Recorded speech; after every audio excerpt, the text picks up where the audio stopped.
So when we put it all together, what we have in Jesus is someone who claimed to be the Messiah,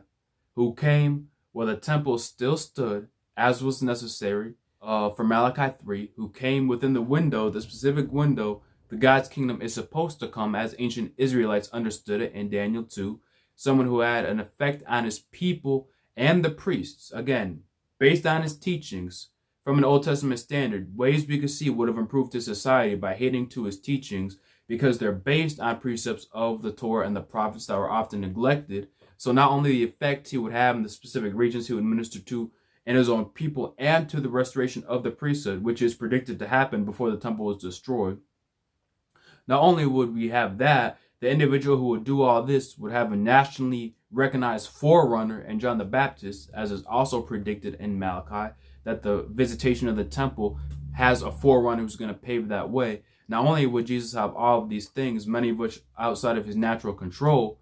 but he would also have such a profound effect on the Gentile world at large, not only causing millions of Gentiles to come to believe in the God of Israel,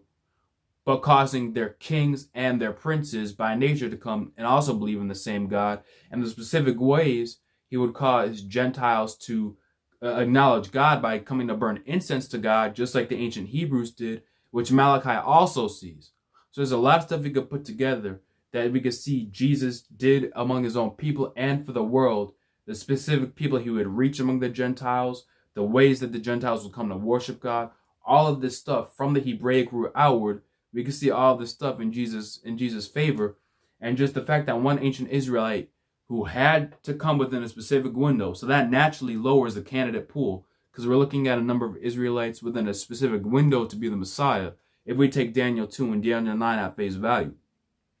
So the fact that an individual within such a small window that we keep lessening and closing and closing and closing based on the prophecies would have such a profound effect on his people and the world at large from that time when the kingdom is supposed to be initiated, the odds of that are so incredibly high that it's really becomes unfathomable. It gets to a point where the realm of coincidence gets destroyed as a possibility very quickly.